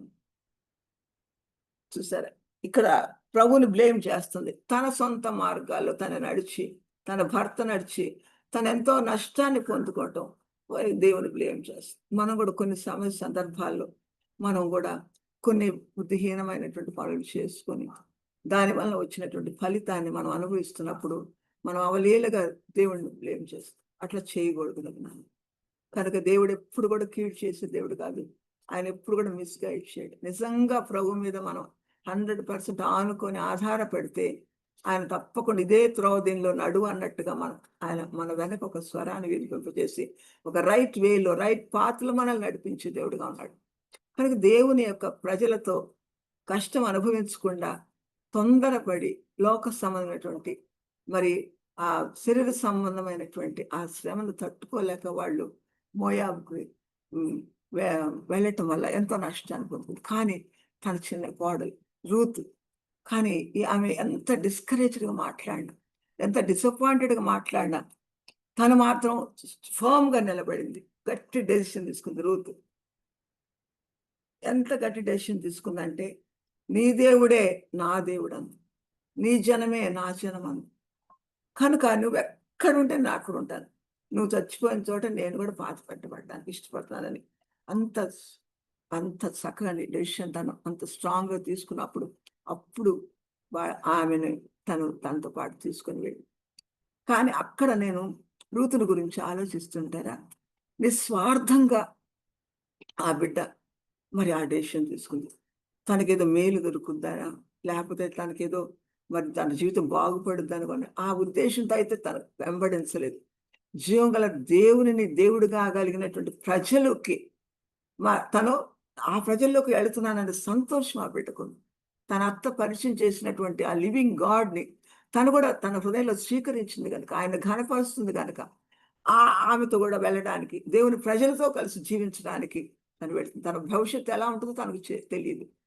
కానీ అత్తను అంటుకొని వెంబడిస్తూ వచ్చింది. ఆ బిడ్డ. కనుకనే మరి తన కొరకు ఎట్లా మనం ఒక్కసారి ఆలోచిస్తే నాయన ఆ బిడ్డ క్రియలు ఆ బిడ్డ వెంట పోయినాయి. బోయజు ఏమంటాడమ్మా, అమ్మా నీ క్రియలు నేను విన్నాను, నువ్వు అత్తగారికి నువ్వు ఎంతగా సహాయపడుతున్నావో తోడ్పడుతున్నావో నేను విన్నాను అంటున్నాడు. ఎంత చక్కని మాట చూసారా. ఆ పొలంలో ఉన్నప్పుడు ఆయన ఏమంటున్నాడమ్మా, 11 వచ్చు, నీవు నీ తల్లిదండ్రులను నీ జన్మభూమిని విడిచి ఇంతకు ముందు నీవు ఎరుగని జనం వద్దకు వచ్చితివి. యెహోవా నీకు చేసిన దానికి ప్రతిఫలం ఇచ్చును. ఇశ్రాయేలు దేవుడని యెహోవా రెక్కల కింద సురక్షితంగా ఉన్నట్లు నీవు వచ్చితివి. ఆయన నీకు సంపూర్ణమైన బహుమానం ఇస్తును అని ఆ బిడ్డను తను పొగుడుతూ ఒక చక్కని మాట అంటాడన్నమాట. అక్కడేమంటాడు, ఆ పొలమును విడిచిపోవద్దని చెప్తున్నానని. అమ్మా నీవు ఎలాంటి మనసుతో నువ్వు జీవిస్తున్నావో, ఎలా నువ్వు నీ అత్తను హత్తుకొని జీవించావో, ఎలా నువ్వు నీ ఇంటి వారిని అందరిని కూడా వదిలిపెట్టి నీ అత్తగారిని నువ్వు వెంబడిస్తూ వచ్చావు, అమ్మా అది నేను విన్నాను అంటున్నాడు. అది నేను విన్నాను అంటున్నాడు. అంటే దాన్ని బట్టి ఏంట్రా, ఏమన్నా అర్థం అంటే మరి రూతు యొక్క ఆ క్రియలు ఆమె వెంట వచ్చినాయి. అంటే తను ఎంత ఒబీడియంట్గా ఉందో, ఎంత హంబుల్గా ఉందో, ఎంతగా మరి ప్రభుని ఘనపరుస్తూ వచ్చిందో, అత్తగారే సమస్తం అనుకుని ఎలా తను వెంబడించుకుంటూ వచ్చిందో, అది రూతు కంటే ముందుగా ఆమె క్రియలు బెత్లెహేంకి వెళ్ళిపోయింది. నయోమి కోడలంట, మోయాబీరాలంట, ఆయన ప్రభుని హత్తుకొని జీవిస్తుంది. ఆ అత్తని ప్రేమించి తన ఇంటి వారందరినీ కూడా విడిచిపెట్టి అతను వెంబడిస్తూ వచ్చిందని ఆ సంగతులందరూ బెత్లెహేం వాడు చెప్పుకున్నారు. అంత ఉన్నతమైన స్థితికి ఆ బిడ్డను మరి ప్రభు చూడండి నడిపిస్తూ వచ్చాడు. ఆయన నమ్ముకున్న విధానాన్ని బట్టి మనం నిజంగా రూతులో నుంచి ఎన్నో రకరకాల వందల వేల ప్రసంగాలు వింటాం. కానీ ఆ బిడ్డలో ఉన్నటువంటి ఆ యొక్క సమర్పణ, ఆ ప్రేమ, ఆ త్యాగం, అత్తగారి ఎడలు తను చూపినటువంటి ఆ గౌరవంతో కూడినటువంటి ఆ విధేయతను మరి ఎంతమంది కోడళ్ళగా ఈ దినాన కలిగి ఉంటున్నారు. ఎస్పెషలీ నవడేస్ ఇప్పుడు రోజుల్లో అమ్మ వివాహం అవుతుంటే ఇండియాలో మేము గమనిస్తున్నాము. మన బిలీవర్స్లో కూడా, క్రైస్తవులు అట్లా ఉంచండి, బిలీవర్స్లో కూడా వివాహాలు అయిన తర్వాత కొంతమంది బిడ్డలు ఇట్లా అసలు పెళ్ళి అయిపోగానే ఆ భర్తలు తీసుకుని బయటకు వెళ్ళిపోయి బయట ఉండడానికి ఇష్టపడుతున్నారు. కలిసి ఉండడానికి ఇష్టపడట్లేదు. ఆ తల్లిదండ్రులాగా అత్తమామలు చూసే మనసు వాళ్ళకి లేకుండా అయిపోతుంది. చాలా స్వార్థపరులుగా ఉంటున్నారు. కనుక రూతు యుగయుగాలు కూడా ఒక అద్భుతమైన కోడలుగా మన ముందు నిలబడి అతను ప్రేమించే విషయంలో ఒక విధవరాలుగా తను ఉంటూ, ఏ విధంగా అణిగి మణిగి ఉంటూ ఆ బిడ్డ అత్తను పోషించుకుంటూ తాను పోషించుకుంటూ ఉందో మరి అది ప్రభువు చూస్తున్నారు, ఎంతగా హెచ్చిస్తూ వచ్చాడు మనకు తెలుసు. కనుక ఆ విధంగా ఆవిడను హెచ్చిస్తూ వచ్చాడు దేవుడు. తర్వాత ఈ యొక్క మనకు తెలుసు బోయేజు తల్లి ఎవరో కూడా మనకు తెలుసు. ఈమె కూడా ఈ గ్రంథంలో మనకు కనబడని క్యారెక్టర్ ఎవరంటే రాహాబు. ఈ గ్రంథంలో కనబడని క్యారెక్టర్ అంటే రాహాబు. కానీ రాహాబు సల్మానునందు మరి బోయేజును కనింది కదా. ఆమె ఒక వేశ్య కదరా. తన వేశ్య జీవితాన్ని, మనం వేశ్యలంటే ఏంటో మనకు తెలుసు, కానీ ఆ బిడ్డలో ఉన్నటువంటి విశ్వాసం ఎంత గొప్పది. మరి మనం చూసినట్టయితే ఇవన్నీ మనం చూడడానికి టైం లేదు కనుక జస్ట్ నేను అట్లా అవుట్లైన్స్ ఇచ్చేస్తానమ్మా, మీకు అన్ని తెలుసు కాబట్టి. కాబట్టి ఎప్పుడైతే వేగుల వారు వచ్చారో అప్పుడు తన ఇంట్లో వారిని దాచినప్పుడు మరి వాళ్ళు వెతుక్కుంటూ వచ్చినటువంటి వారికి సమాధానం పంపించేసిన తర్వాత మళ్ళీ పైకి వెళ్ళి ఎక్కడ వాళ్ళని దాచిపెట్టిన బయటకు తీసి వాళ్ళతో ఒక మాట అంటారు. జీవం గల దేవుని యొక్క గొప్పతనాన్ని గురించి just she heard about our Lord and Jesus. దేవుని యొక్క గొప్పతనాన్ని గురించి, ఆ యొక్క జీవం గల దేవుని గురించి, ఆయన చేసిన అద్భుతాల గురించి, ఆశ్చర్యమైన కార్యాల గురించి తను విని చెప్తుంది. అయ్యా, మా గుండెలు అవిసిపోయినాయి, గడగడలాడిపోయాం. ఐగుప్తులో ఆయన చేస్తున్నటువంటి ఆ తీర్పులు, అనేక మంది రాజులు ఆయన సంహరించిన విధానం, తన ప్రజల కొరకు ఆయన వెంబడిస్తున్న విధానం చూసి మాకు ఎవ్వరు కూడా మాకు గుండెలు అవిసిపోయినాయి, ఇంకెవరికి ఆశ లేదు. తప్పకుండా మీ దేవుడు, అంటే మీ దేవుడు ఈ ఎరుకో పట్టణాన్ని పట్టుకొని తీరుతాడు. ఇది మీరు కాంకర్ చేసుకుంటారు, కానీ నేను మీకు ఇంత సహాయం చేశాను కదా, నన్ను జ్ఞాపకం చేసుకోండి అని ఆ బిడ్డ చెప్పింది. ఎంత విశ్వాసం! వినిన మాటలు అవునో కాదో అనుకోలే ఆ బిడ్డ. కనుక తను వేశ్య గనక అనేక మంది పురుషులు వచ్చిపోతుంటారు ఆ ప్రాంతాల నుంచి వచ్చినప్పుడు వాళ్ళ నోట్లో నుంచి వినిన మాటలు తను విని ఆ జీవగల దేవుని యందు తను లక్ష్యం ఉంచింది, నమ్మకం ఉంచింది, విశ్వాసం ఉంచింది. కనుకనే వానంది, మీరు తిరిగి ఈ పట్టణాన్ని స్వాధీనపరుచుకునేటప్పుడు నన్ను జ్ఞాపకం చేసుకుని. అప్పుడు ఆ బిడ్డలు చక్కగా ఒక ఎర్రని దారం కట్టుకోమ్మా కిటికీకి, అప్పుడు మేము నిన్ను తప్పకుండా రక్షిస్తాము, ఆ తాడని తప్పకుండా కట్టుకోండి. అప్పుడు ఆమె తన ఇంటి వారిని, తనకున్న చెందిన వారందరినీ ఆ ఇంట్లో తీసుకొచ్చినది. ఎప్పుడైతే ఆ యొక్క ఎరుకో గోడలు కూలుతున్నాయి, ఆ బూర శబ్దానికి కూలినప్పుడు నేను అనుకుంటా ఒక అపార్ట్మెంట్లో ఒక లిఫ్ట్ లాగా దించేసాడేమో దేవుడు ఆ యొక్క రాహాబ్ యొక్క ఆ యొక్క ప్రాకారం మీద కట్టుకున్న ఇల్లు కదమ్మా. ప్రాకారపు గోడలు ఆర్భాటంతో బూర శబ్దాలు చేసినప్పుడు అన్ని కూడా కూలిపోయినాయి కదా. ప్రాకారపు గోడలు అన్ని కూలిపోయినాయి. అవలీలుగా ఇశ్రాయేలు ఆ లోపలికి వెళ్ళి కాంకర్ చేస్తున్నారు. నేను అనుకుంటా రాహాబు గృహం అయితే అట్లా లిఫ్ట్ లాగా కిందకి దిగి ఉంటుంది. సేఫ్గా యెహోషువ వెతికించాడు. తను తీసుకొచ్చిన తర్వాత వాళ్ళ మధ్యలో ఆవిడ నివసిస్తూ వచ్చింది. ఎంత అద్భుతంగా దేవుడు తన విశ్వాసం ద్వారా తనను పరిశుద్ధపరిచి పవిత్రపరిచి, ఎంత గొప్ప మరి ప్రభునేసు వారి యొక్క వంశావళిలో కూడా తన పేరు రాయబడిందంటే ఎంత గొప్ప సంగతి. సల్మాను వివాహం చేసిన బోయేసుని కానీ బోయేసు మీరు మనకు తెలుసు ఆ మాట్లాడే విధానం, ఆ పని వాళ్ళతో మాట్లాడే విధానం, ఒక వయసులో ఉన్నటువంటి విధవరాలు నా కుమారి అని మాట్లాడే విధానం, ఆ తర్వాత వాళ్ళకి న్యాయం చేయాలి, కోడలికి న్యాయం చేయాలన్నటువంటి ఆ నీతి ప్రవర్తన, అవన్నీ చూస్తుంటే అక్కడ మనకి ఆమె కనబడకపోయినా ఆమె పెంచిన విధానం కనబడతాం. బోయేసుని ఎంత చక్కగా పెంచిందిరా, ఎంత చక్కగా పెంచింది. నేను అనుకుంటా ఆడవాళ్ళను కూడా ఎంత గౌరవించడానికి, ఎందుకంటే తన జీవితం ఒకప్పుడు ఎంతో భయంకరమైన స్థితిలో ఉంది కనుక తను వేశ్యగా జీవించేటప్పుడు ఏ మగవాడు తనని గౌరవంగా మాట్లాడి ఉంటాడు, ఎంత నీచంగా మాట్లాడతారు. కానీ ఆ బిడ్డ ఆడవాళ్ళని కూడా ఎంత గౌరవించాలి నేను అనుకుంటానంట. నా సొంత తల్లితో ఎంత చక్కగా ఆవిడని పెంచుకుంటున్నాను కనుక ఎంత ఉత్తమమైనటువంటి మరి మరి మనకి బోయస్ కనబడుతుంది. తొగనేసు క్రీస్తు వారి యొక్క ఆ గుణ లక్షణాలు కూడా ఆయన సాదృశ్యంగా ఉన్నాయని చెప్తుంటారు కదా నన్ను. కనుక అటువంటి ఆ యొక్క రాహాబు ఆ కుమారుడిని పెంచిన విధానం ఎంత గొప్ప.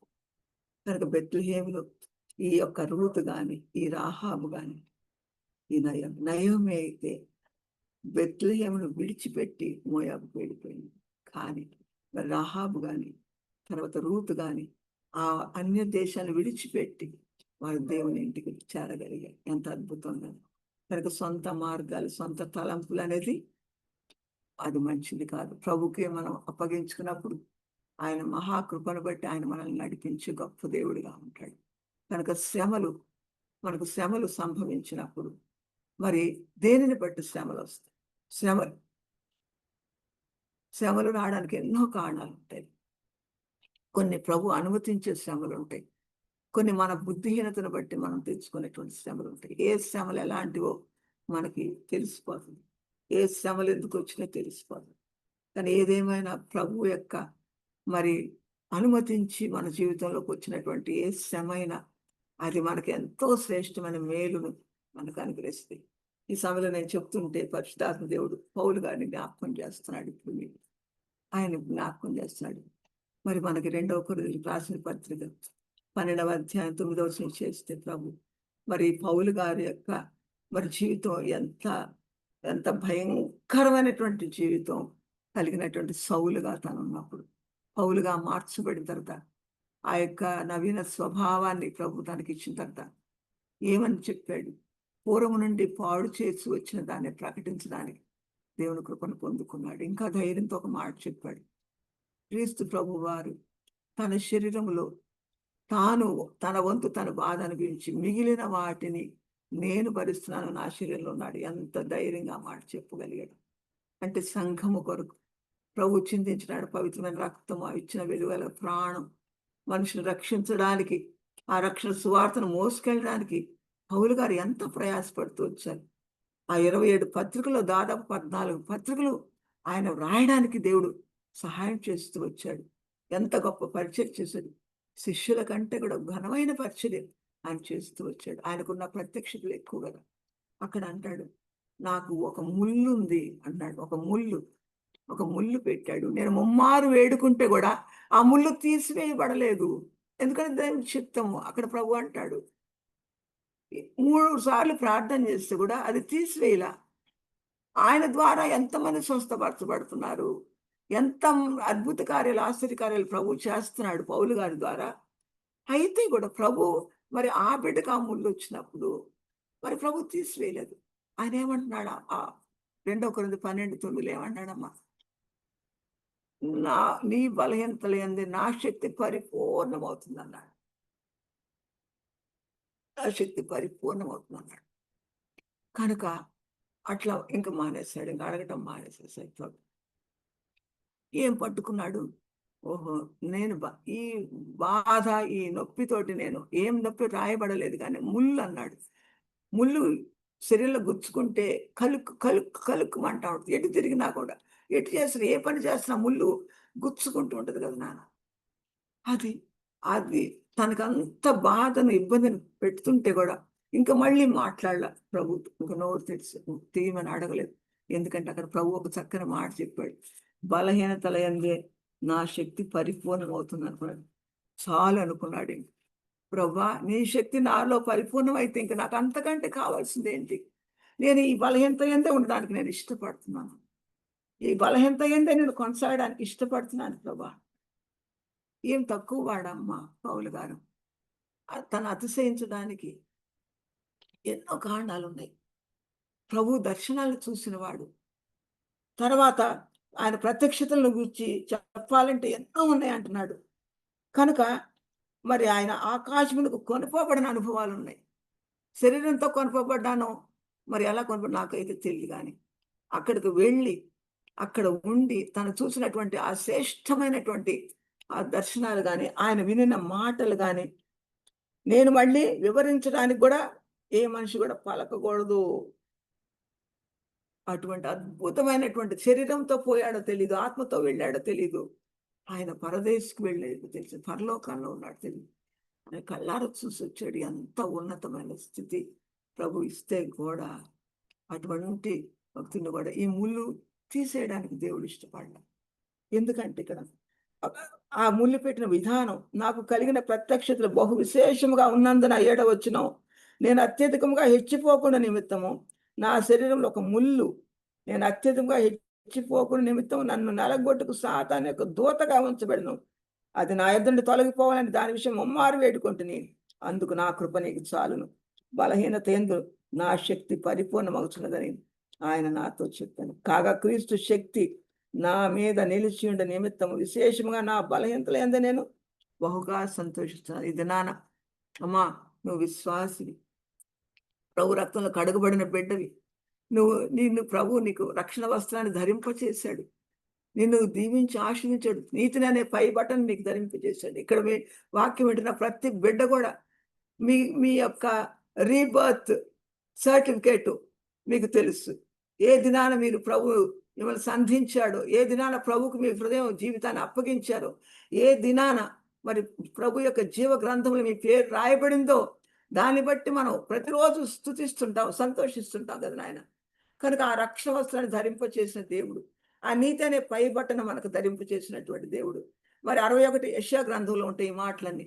తర్వాత నీవు నేను ఒక విశ్వాసగా మనం కొనసాగుతున్నప్పుడు మనకు వచ్చేటువంటి బాధలు, వేదనలు ఆయన ఏమంటున్నాడు? 61 గ్రంథం, యెషయా గ్రంథం 61లో ఏమంటున్నాడంటే ప్రభు జ్ఞాపకం చేస్తున్నాడు. ఏమంటున్నారంటే అక్కడ ఒక మాట అంటున్నారు నాయన. ఆయన యెహోవా హితవస్త్రమును మన దేవుని ప్రతిదండన దినమును ప్రకటించుకును, దుఃఖాక్రాంతులందరినీ ఓదార్చుటకును, సియోన్లో దుఃఖించు వారికి ఉల్లాస వస్త్రములను ధరింపజేయుటకును, బూడిదకు ప్రతిగా పూదండను, దుఃఖమునకు ప్రతిగా ఆనంద తైలమును, భారభరితమైన ఆత్మకు ప్రతిగా స్తుతి వస్త్రమును వారికి ఇచ్చుటకు ఆయన నన్ను పంపి ఉన్నాడు. చూసారు, ఒక విశ్వాసులుగా మనము కొనసాగుతున్నప్పుడు మనం తప్పకుండా కొన్ని పరిశోధనలు ఎదుర్కొని తీరుతాం. ఎందుకంటే ప్రభు అంత కూడా వడ్డించిన విస్తరి కాదు రక్షించబడిన జీవితం. కనుక ఈ లోకంలో మీకు శ్రమ కలుగును, ఆయనను ధైర్యం తెచ్చుకుని నేను లోకాన్ని జయించున్నాను సెలవు ఇచ్చాడు ప్రభు వారు. కనుక శ్రమలు వస్తాయి తప్పకుండా. ఇప్పుడు తప్పుడు బోధలతోటి విమర్శించబడుతున్నాం. ప్రభుని నమ్ముకుంటే అయ్యో వస్తాయి, ఇవి వస్తాయి, ఇవి వస్తాయి అనేది అది అసలు అది తప్పుడు బోధ. దానికి ప్రభు నమ్ముకుంటే ఆస్తి వస్తాయనో, అంతస్తులు వస్తాయనో, ఇంకేదో ఆశీర్వాదాలు వస్తాయని ప్రభు నమ్ముకోవడానికి కాదు. ప్రభువే చెప్పాడు, నన్ను నమ్ముకుంటే మీకు శ్రమలు కలుగుతాయి, ఆయనను ధైర్యం తెచ్చుకోండి, నేను లోకాన్ని జయించానని సెలవిస్తున్నారు కదా ప్రభు వారు. కనుక మన విశ్వాస జీవితంలో ఎవరికి తగ్గట్టు శ్రమలు వాళ్ళకు వస్తాయి. వచ్చినప్పుడు మనకి ఇచ్చినటువంటి ఏంటి? అక్కడ ఇచ్చిన ఉల్లాస వస్త్రములు, దుఃఖించు వారికి ఉల్లాస వస్త్రములు, దుఃఖానికి ప్రతిగా ఆనంద తైలమును, భారపడిన ఆత్మ ప్రతిగా స్తుతి వస్త్రాన్ని ప్రభు అనిపించారు. అంటే స్తుతించుకుంటూ శ్రమలో ఉన్నప్పుడు, బాధలు ఉన్నప్పుడు, సుధాకర్ గారు మరి త్రాగి క్లాస్ ముగించేసేసి ఆయన అప్పుడు రిక్షాలు, ఆటోలు కూడా లేవు నాయన, బార్కి వెళ్ళిపోయి అక్కడ తాగేసేసి ఎప్పుడు వైట్ డ్రెస్ వేసుకుంటాడు. అక్కడ అది తనకు అది ఎక్కువైపోతుంది అనమాట. ఆ మొత్తం ఎక్కువైపోయి రిక్షాలో ఉంటాడు, టాప్లెస్ రిక్షాలో దాదాపు తెలిసిన రిక్షాలు వాళ్ళు తీసుకొని వస్తుంటారు. నాకు స్కూల్కి ఆ ఓనర్స్ అప్పుడప్పుడు ఫోన్ చేసేవాళ్ళు, అమ్మ సుధాకర్ గారు వచ్చారు అంటే అర్థం ఏంటంటే నేను ఓహో అంత కూడా మనిషి ఆ యొక్క రిక్షాలోనే ఆ తూలి పడిపోతూ వచ్చారు అని నాకు వెంటనే ఫోన్ పరిగెత్తుకుంటూ వచ్చేదాన్ని. ఒక్కొక్కసారి ఆ సుధాకర్ గారిని ఆ యొక్క కారిడార్లో వదిలేసేసి వెళ్ళిపోయేవాడు. నేను వెళ్ళి తను మళ్ళీ లేపుకొని అంత స్నానం చేసి మళ్ళీ శుభ్రంగా ఏదైనా తినిపించుకొని మళ్ళీ బయటికి ఎత్తుదు. అంటే అటువంటి శ్రమలు కూడా మరి అనుభవించడానికి దేవుడు నాకు కృపనిచ్చాడు.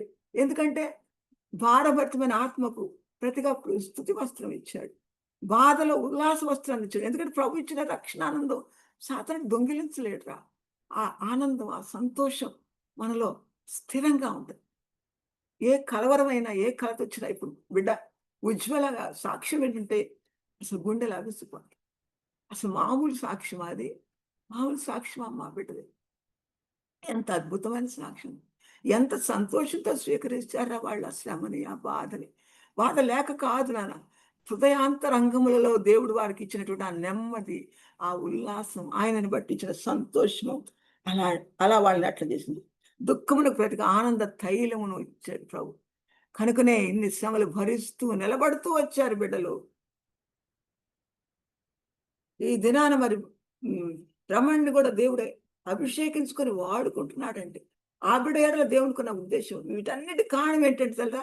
వాళ్ళు ఆ ఫర్నెస్‌లో నుంచి వచ్చిన విధానం, అగ్నిగుండంలో నుంచి వచ్చిన విధానమే, ఆ సింహాల బోన్లో నుంచి వచ్చిన విధానమే ఈ దినాన వాళ్ళ విశ్వాసాన్ని శుద్ధ సువర్ణంగా మార్చి, ఈ దినాన మరి కొన్ని ఆత్మలను మరి బలపరచడానికి, మరి ఆ సార్వత్రిక సంఘములో మరి అందరిని చేర్చడానికి బిడ్డలకిచ్చిన దేవుడిచ్చిన భారంతో పరిచయం చేస్తున్నారు మీ మధ్య. ఎంత సంతోషం అంటే నాకు అంత సంతోషం, ఆనందం అన్నమాట. కనుక శ్రమలు లేకుండా ఈ విలువ ఎక్కడి నుంచి వచ్చింది? మరి ముఖ్యంగా దేవుడు అనుమతించిన శ్రమలు.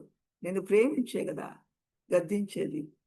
నిన్ను శిక్షిస్తున్నాడంటే ఆయనకు నువ్వు కుమార్తె అవ్వాలనే కదా. కనుక అటువంటి గొప్ప దేవుడు ఏ శ్రమకైనా, ఏ బాధకైనా మనం పౌలు గారిని కూడా మనం చదువు గుర్తు చేసుకున్నాం. కనుక ఆయన అన్నాడు, నేను ఈ బలహీనతలోనే ఉండడానికి నేను ఇష్టపడుతున్నాను. ఎందుకంటే చెప్పారుగా ప్రభు, నా శక్తి పరిపూర్ణం అవుతుందంటే ఈ బలహీనతను బట్టి అన్నాడుగా, చాలు నాకు ఇంకా. ఒక పక్క నేను హెచ్చిపోకుండా ఈ ముళ్ళు నాకు సాతాను దూతగా ఉంచబడుతుంది. ఒక ప్రక్క ఈ శ్రమ నేను అనుభవిస్తున్నప్పుడు ఆయన శక్తి నాలో పరిపూర్ణం అవుతుంది కనుకనే 2 కొరింథీయులకు రాసిన పత్రికలో చూస్తే 11వ అధ్యాయం చూస్తే ఆయన శ్రమల లిస్టు ఏనాడన్నా మళ్ళీ కూడా ఆ ములుని గురించి ఎక్కడ చాటినట్టు గాని, ఏ సంఘంతో మాట్లాడినట్టు గాని, దేవుడు నాకు తగ్గించలేదని, నన్ను చూడు దేవుడు నేను ఇంత సేవ చేస్తుంటే కూడా ఆయన నన్ను స్వస్థపరచు అనే మాట ఎక్కడన్నా వచ్చిందా? ఎక్కడ రాలేదు. 11వ అధ్యాయం మనం చూసినట్టయితే 23 నుంచి మీరు చూసినట్టయితే ఎన్ని మార్లు ప్రాణాపాయాలు, ఎన్ని మార్లు దెబ్బలు తిన్నాడు, ఎన్ని మార్లు ఆ యొక్క పడవ అపాయంలో పడుతూ వచ్చింది. ఎంతకాలం జాగరణాలు, ఎంతకాలం ఉపవాసాలతోటి, ఎంతకాలం మరి దొంగల వలన భయంతోటి, ఆఖరికి కపట సహోదరుల వలన కూడా బాధలు పడుతూ వచ్చాడు. అదే అధ్యాయంలో మళ్ళీ 6వ అధ్యాయంలో కూడా చూసినట్లయితే ఎంత చెరసాలలో అల్లర్లలో 6వ అధ్యాయం మళ్ళీ మనం 3వ వచనం నుంచి చూసుకుంటే అమ్మ వాళ్ళ పరిచర్య నిందింపబడుకునేది. మా శ్రమల యందు, ఇబ్బందుల యందు, ఇరుకుల యందు, దెబ్బల యందు, చెరసాల్లో, అల్లర్లో, ప్రయాసాల్లో, జాగరాల్లో, ఉపవాసాలు మిగుల ఓర్పు గలవారమై. ఏం కావాలి నాన్న? దేవుడు మిమ్మల్ని ఏర్పరచుకున్నాడు, మనల్ని ఏర్పరచుకున్నాడు. ఈ శ్రమలతో మనల్ని పరిశోధిస్తున్నప్పుడు, పరీక్షిస్తున్నప్పుడు మనకు మిగిలిన ఓర్పు గలవారు. ఎవరికి సాటి లేదు నాన్న. మనకంటే ముందుగా, అపోస్తలుల కంటే ముందుగా శ్రమ పడిన ప్రభువైన యేసుక్రీస్తు వారు మాత్రమే మనకు మాది. ఆ 53వ అధ్యాయం మనకు తరచుగా చదువుకుంటాం కదా యెషయా గ్రంథంలో. ఆయన పొందిన శ్రమలు, బాధలు. 50వ అధ్యాయంలో కూడా పెరుకు వారికి తన చెంపలు అప్పగించినట్టు. ఎంత ఘోరమైనటువంటి శ్రమలు ఆయన అనుభవిస్తూ వచ్చాడు. కానీ గవిని వెలపట ఆయనని మరి సిలువ వేశారు. అంటే ఆ పట్టణంలో ఉండడానికి కూడా ఆయన అర్హుడు కాదన్నట్టుగా అంత నీచమైన మరణానికి, శాపగ్రస్తమైన మరణానికి ప్రభువును బయట సిలువ వేశారు. అంటే యెరూషలేములో కూడా ఉండడానికి వీల్లేదని, ఆయన మరణం అక్కడ అవ్వడానికి వీల్లేదని. ఎవరండి ఆయన? రాజాది రాజు, ప్రభులకు ప్రభు, దేవతలకు దేవుడు. అంత గొప్ప ప్రభువు నీ కొరకు, నా కొరకు అంత నీచమైనటువంటి మరి మరణాన్ని ఎందుకు పొందాడు? ఆ స్థానంలో నేను కదా ఉండాల్సింది. ఆ స్థానంలో మనం కదా ఉండాల్సింది. ఎంత ప్రేమ నాయన, ఎంత ప్రేమ ప్రభు మన ఎడలు చూపించింది. కనుక అటువంటి ఆ ఓర్పు, ఆ సహనం నేను నేర్చుకోవాలని. కనుక చిన్న చిన్న శ్రమలకే మనం బాధపడితే ఎలా? కనుక చిన్న చిన్న శ్రమలు వచ్చినప్పుడు అవి మన మేలు కొరకే మనం మొట్టమొదటిగా ఒప్పుకోవాలి. మనల్ని సరిచేయడానికే అని మనం ఒప్పుకోవాలి. కనుక శ్రమలలో ఉన్నటువంటి ఆ కొద్ది కాలం శ్రమ పడిన తర్వాత ఆయన మనల్ని స్థిరులుగా చేస్తాడు, కదలని వారిగా చేస్తాడు. ఇప్పుడు మనల్ని ఎవరినైనా పడేయమనంటే పడతామేమో, సాతానుడు మన దగ్గరకు వచ్చి మనల్ని పడేయమనంటే పడతామేమో. ఎందుకంటే ఆ శ్రమల ద్వారా మనల్ని కదలని వారిగా చేస్తాడు. మనకు అటువంటి శ్రమలు మనకు అవసరం. కనుక కానీ ఏం చేశారు? ఎలీమెలకు ఈ నయం ఏం చేశారు? ఆ శ్రమలకు తట్టుకోలేక, ఆకలి బాధ ఓర్చుకోలేక ఎంత భయంకరంగా అన్య దేశాన్ని వెళ్ళిపోయారు. అన్యులను ఆశ్రయించినట్టుగా చేశారు. మరి ప్రభు నడిపిస్తున్నట్టు ఆ మాట సరికదా? నేను నిన్ను మార్గంలో నడిపిస్తుండగా నువ్వు దారి తప్పిపోయావు? దారి తప్పుదను బట్టి తను ఎంత నష్టపోతుంది. భర్తను, కుమారులను పోగొట్టు నన్ను మారా అని పిలవండి. మధురమైనటువంటి జీవితం మారాగా మారిపోయిందని తను దుఃఖపడుతూ వచ్చింది. కనుక ఈ దినాన ప్రభు విశ్వాసంలో ఉన్న మనల్ని ఆయన నడిపించడానికి ఆయన ఇష్టపడుతున్నాడు. ఆయన మన త్రోవలో మనం నడిస్తే మనకి ఎటువంటి బాధ శ్రమలు ఒకవేళ శ్రమలు వచ్చినా ఏమొచ్చినా ఆయన మన మేలు కొరకే అని మనం నమ్మాలి. ప్రభు మనకి ఏదన్నా ఒక దెబ్బ కొట్టినా కూడా మరి ఏం చేస్తున్నాను ఆ గాయం ఏం చేస్తుంది మనల్ని, అది అంతరంగంలో ఉన్నటువంటి చెడుతనాన్ని తీసేస్తుంది. సామెతల గ్రంథంలో చివరి మాట చదువుకొని ముగించేసుకుందాం. సామెతల గ్రంథంలో శ్రమ కానీ శ్రమ చేసినటువంటి గాయం కానీ మనకి ఎంత లాభమో మనకి ఎంత అవసరం మనం చూసుకుంటే మనం ఒక్కసారి సామెతల గ్రంథము గాయము చేయి దెబ్బలు మనకి ఎటువంటి శ్రేష్టతను మనకు అనిపిస్తుంది. ఒకసారి చూద్దాము. పరిశుద్ధాత్మ దేవుడు ఇప్పుడు 20 అధ్యాయం నాయన సామెతల గ్రంథం 20 అధ్యాయం గాయములు చేయి దెబ్బలు 30 వచనం నాన్న. సామెతల గ్రంథం 20 అధ్యాయం 30 వచనం గాయములు చేయి దెబ్బలు అంతరంగంలో చొచ్చి చెడుతనమును తొలగించును.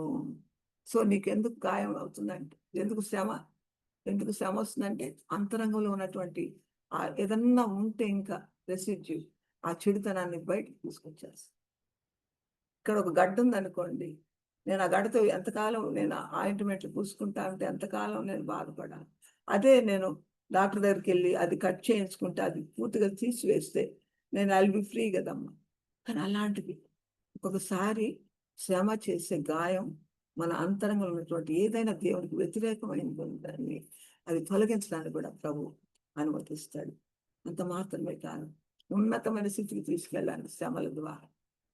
మహిమ నుండి అధిక మహిమ ఎట్లను, శ్రమ నుండి శ్రమకు నువ్వు వెళ్తున్నావు అంటే నాన్న 7 అంతల అగ్నిగుండం చేయబడుతుంది అంటుంటే తప్పకుండా ఎంత గొప్ప ఆశీర్వాదం అందులో దాగి ఉంది.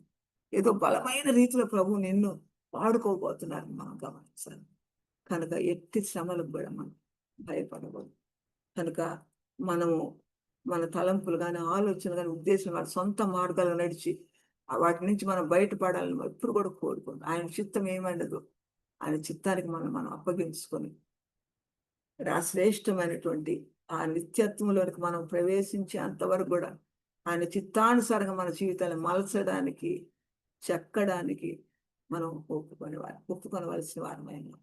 కనుక ఆ విధంగా మనందరి జీవితాలు ఏదో ఒక రకమైనటువంటి శ్రమ బాధ కలిగినప్పటికీ కూడా మనం వాటి యందు మనం సంతోషించే వాళ్ళగా ఉల్లాస వస్త్రాన్ని ధరింపజేస్తాం. స్తుతి వస్త్రం వేసుకోవాలి. మనకి అది ధరించున్న సంగతి మనం మర్చిపోకూడదు. ఆనంద తైలముతో మనల్ని అభిషేకించాలి. ఆ లోపల ఉన్నటువంటి అంతరంగా ఉన్నటువంటి ఆ శ్రేష్టమైనటువంటి ఓదార్, ఆ శ్రేష్టమైనటువంటి సంతోషం, ఆనందంతో మనకి ఈ బాహ్యంగా కనబడిస్తుంది ప్రతి శ్రమను నుంచి కూడా మనం విడుదల పొందుతూ ఉండొచ్చు. ఎంత డిస్కరేజ్ చేసిన సాతాను ఎంత వేలెత్తి మనల్ని చూపిస్తున్నా కూడా మనం భయపడాల్సిన అవసరం. కనుక ఒక శ్రమ మన జీవితంలో అనుమతించాడంటే అందులో పౌలు గారి మాటలు మనం గుర్తు చేసుకున్నాం. బలహీనత ఎందే ఆయన శక్తి పరిపూర్ణం అవుతుంది. కనుక ఆ పరిపూర్ణమైన శక్తిని అనుభవిస్తూ గొప్ప సేవ పరిచయం చేస్తూ వచ్చారు పౌలు గారు. మరి మనకు అటువంటి భాగ్యం లేదు. కానీ ఆ చిన్న పరీక్ష పరిశోధన వచ్చినప్పుడు మన కంగారు పడకుండా కలవరపడకుండా ప్రతి పరిస్థితి ప్రభుకు అప్పగించుకొని మనం విశ్వాసముతో, అంటే మన విశ్వాసంతో ధైర్యంతో కూడిన విశ్వాసంతో మనం ఉన్నట్లయితే దేవుడు నిశ్చయంగా మనకు తోడుగా ఉంటామన్నాడు. మన శ్రమ, మన ఓర్పు, మన సహనం ఇతరులకు కూడా ఎంతో ఆశీర్వాదకరంగా మాదిరికరంగా ఉంచుతాడు. దాన్ని బట్టి మనం ఎంతో కృతజ్ఞతలు చెల్లించుకోవాలి. దేవుడి కొద్ది మాటలు దీవించును గాక. Amen. Thank you aunty for God's word. So మనము దేవుని వాక్య వెలుగులో ఒక ఫ్యూ మినిట్స్ మన లైఫ్ని ఎగ్జామిన్ చేసుకున్నాము. ఏ శ్రమలు ఎందుకు కలుగుతాయో, ఎట్లాంటి శ్రమలు ఎన్ని రకాలు మనం వింటా వచ్చినాము. సో దేవుడు మన ముందుకు నయోమి జీవితాన్ని, రూత్ జీవితాన్ని తీసుకొని వచ్చాడు. నయోమి ఏ విధంగా అయితే రాంగ్ డెసిషన్స్ తీసుకుందో శ్రమలు తట్టుకోలేక, రూత్ ఏ విధంగా అన్సర్టనిటీ ఉన్నా కానీ దేవుని బట్టి నయోమిని వెంబడిస్తా వచ్చిందో, రైట్ డెసిషన్స్ తీసుకోవడం వల్ల ఏ విధంగా తను ఆశీర్వదింపబడతా వచ్చిందో మనం చూసుకున్నాము. ఏ విధంగా అయితే రూత్ యొక్క క్రియలు తనకంటే ముందు వెళ్ళినాయో బెత్లహేమ్కు, అండ్ ఆల్సో తన క్రియల వలన ఏ విధంగా తను రివార్డ్ పొందగలిగిందో కూడా చూసుకుంటూ వచ్చినాము. సో మనం కూడా మన జీవితాన్ని ప్రభు వాక్య వెలుగులో పరీక్షించుకుందాం. అండ్ రాహాబ్ జీవితాన్ని కూడా దేవుడు మనకు గుర్తు చేశాడు. ఏ విధంగా రాహాబ్ వేశ్య అయినప్పటికీ ఆమె విశ్వాసం ద్వారా ఏ విధంగా అయితే రక్షింపబడిందో, అట్లే ఏ విధంగా బోయజ్ని పెంచుతా వచ్చిందో కూడా చూసుకున్నాము. సో మనం మన పిల్లల్ని ఏ విధంగా పెంచుకుంటున్నామో అనేది కూడా మనల్ని మనం పరీక్షించుకుందాము. ప్రభు మన ముందు అపోస్తలుడైన పాల్ జీవితాన్ని కూడా తెచ్చాడు. నిజంగా చాలాసార్లు కొన్నిసార్లు మనం ప్రార్థన చేసినప్పుడు ముళ్ళులు పోవు మన జీవితంలోంచి. ఈ అపోస్తలుడైన పాల్ కూడా 3 సార్లు ప్రార్థన చేసినా ప్రభు నా కృప నీకు చాలును అని ఆయన బలపరుస్తా వచ్చినాడు. మన జీవితంలో కూడా ఈ ముళ్ళు లాంటి పరిస్థితులు కుచ్చుకుంటా ఉన్నప్పుడు మనం విసుక్కుంటున్నామా, లేకుంటే ప్రభు యొక్క కృపకు మనల్ని మనం అప్పజెప్పుకుంటున్నాము. మరొకసారి మనల్ని మనం ఎగ్జామిన్ చేసుకుందాము. ప్రభు మనకు అభయం ఇస్తున్నాడు. ఏమనంటే మన బలహీనతలన్నిట్లో ఆయన బలం ఇస్తానని ఆయన ఇస్తున్న అష్యూరెన్స్‌ని బట్టి ప్రభు వందనాలు. అండ్ ఆల్సో మన ముందుకు యేసుప్రభుల వారి ఎగ్జాంపుల్ కూడా ఆంటీ చూపించారు. దేవుడు ఏ విధంగా శ్రమలు ఓర్చుకుంటా వచ్చినాడో, ఏ విధంగా జీససే మనకు బెస్ట్ ఎగ్జాంపుల్.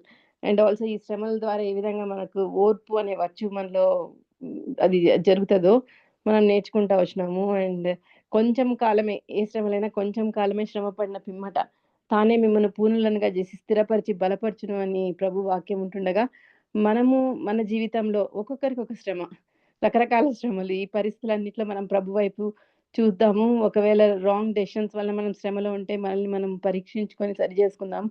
ఒకవేళ ప్రభు మనలో ఆ వర్చ్యూ, గాడ్స్ యొక్క నేచర్ని మనలో క్రియేట్ చేయాలని ప్రభు శ్రమ అనుమతి ఇస్తే మనము ఆ శ్రమల్లో ఆనందిద్దాము. So let's take a few minutes to examine our lives in the light of God's word, and then auntie will pray and close the meeting. ఒక few minutes ప్రేయర్ చేసుకుందాం మన హార్ట్స్లో.